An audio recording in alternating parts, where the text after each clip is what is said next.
Okay, so once there was this guy named Hamilcar Barca, and he was the ruler of this place named Carthage. Carthage was getting its butt handed to it in the First Punic War by Rome, so our man Hammy decided to have a kid. Out popped Hannibal.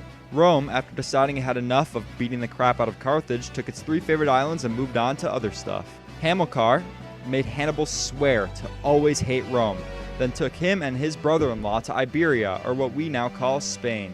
Man, we need to repair Carthage's name and take revenge on Rome, said Hamilcar, and proceeded to beat the crap out of a bunch of natives and captured some juicy silver mines. Rome decided to check on him. Hey, what the heck are you doing in Spain? Oh, I'm just trying to collect enough money to pay your tribute after losing the First Punic War. Oh, okay, that's fine.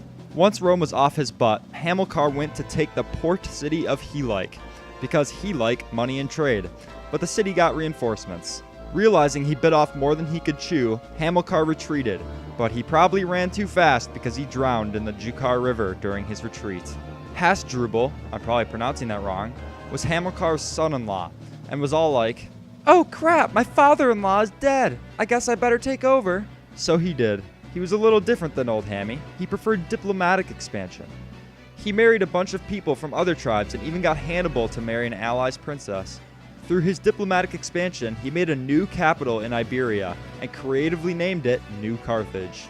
Even though he was more peaceful than his predecessor, he still had a passion for conquest, so he took his army north and started conquering a bunch of little tribes and some, oopsie Roman colonies.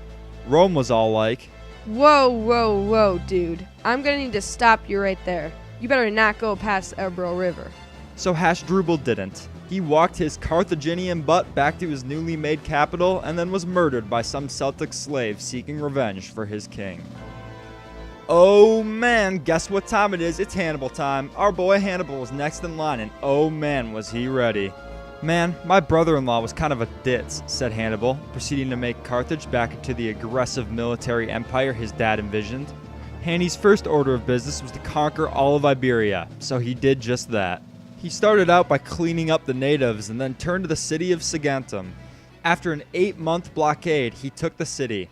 Only problem was, Rome was a good friend of Saguntum. As Rome tended to do, Rome was all like, Whoa, dude. You can't do that. We like those guys.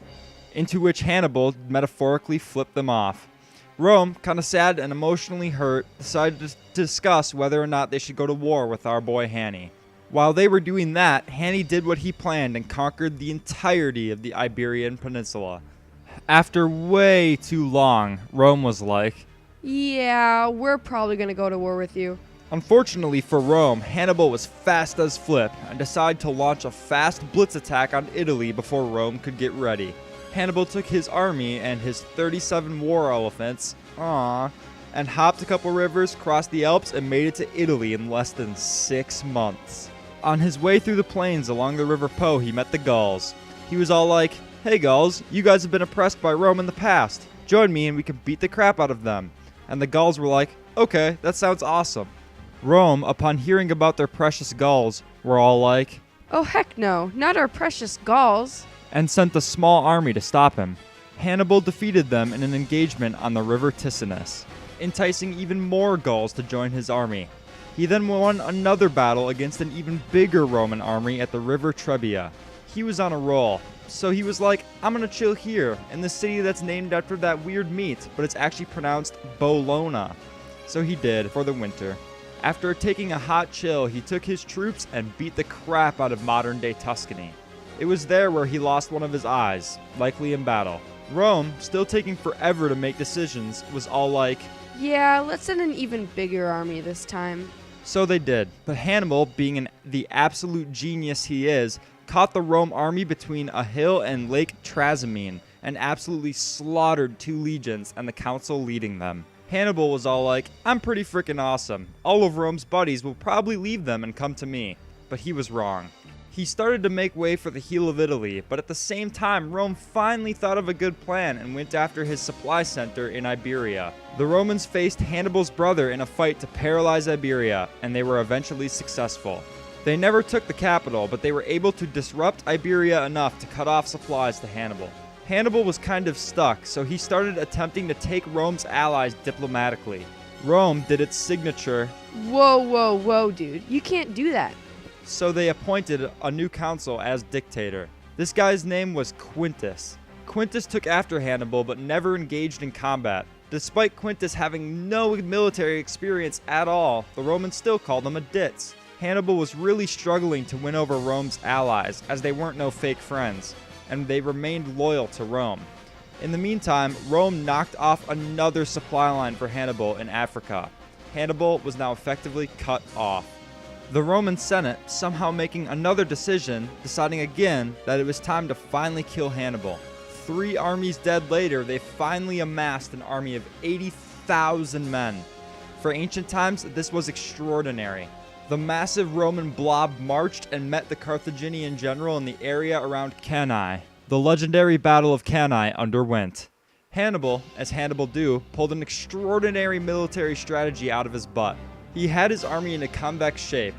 He had almost 30,000 less men than the Romans. When his front line inevitably took strain, he bowed them back, creating a concave shape. His cavalry then flanked the back of the Roman army. He had them completely surrounded. Hannibal then began to slaughter all the Roman soldiers and one of the consuls present. After this amazing and legendary victory, Rome's buddies were like, "Oh crap, my master just got his butt handed to him." Sardinia revolted, and the city of Capua became Hannibal's new capital in Italy. Hannibal, atop his last surviving elephant, at 30 years old, walked into Capua, living up his father's wishes and taking a foothold in Roman territory. Despite all of Hannibal's efforts, he could not sway some of Rome's bigger allies. He did, however, ally with Macedonia and Syracuse. Rome finally got their act together after losing Cannae. They deployed what was left of their army in the towns along the coast, knowing Hannibal needed reinforcements from his brother and his other allies. This was a huge success, as Hannibal, with forces dwindling, abandoned central Italy and went to southern Italy, where he was able to take hold of a port. Rome saw this and was like, Oh crap, my boy is gonna get reinforcements. so they got one of their allies to start war with Macedonia. Carthage, instead of aiding the unpredictable General Hannibal, decided to send troops to their other allies, leaving Hannibal with little to no aid. Finally, Rome started to get their act together.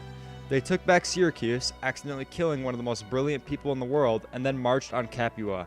Hannibal realized his withered troops wouldn't be able to hold the city, so he counterattacked the heart of Rome. He camped outside the massive city's walls, but the cocky Romans were like, There's no way in heck he'd be able to take our beloved home. so they went on with flattening Capua. Hannibal had lost his foothold, so he ran.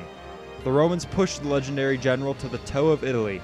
He sent a message to his brother for help, so his brother sent an army across the Alps to aid him, only the Romans were ready this time.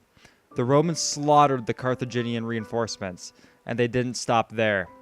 They went on to retake all of Iberia, even destroying the capital, New Carthage. Hannibal and his troops were then recalled to Carthage as their government was disheartened by the loss of Iberia. Relentlessly, the Romans laid siege on Carthage itself. Hannibal, turning to the defense, met the Roman army in Zama. He tried to repeat what he did in Cannae, but his cavalry were no match for the new Roman cavalry. Hannibal famously lost and was forced to sign a one-sided treaty with Rome. Rome basically demanded so much tribute from Carthage that the empire went into mass poverty. Hannibal, a sad and old general, was encouraged to resign by his government. In 201 BC, he did. While his empire struggled to stay afloat, Hannibal was forced to run.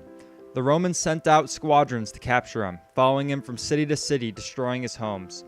The old general fought his last battle at sea, winning against the Perugami king. Rome showed up shortly after, turning the tide in the small war. Hannibal, sitting in his home, hearing that the Romans were coming to attain him, uttered his legendary last words. The Romans are impatient. The death of an old man is simply too much of a weight for them. He then, in Hollywood fashion, poisoned himself from his ring, enjoying his last glass of wine as Roman legionnaires bashed down his door.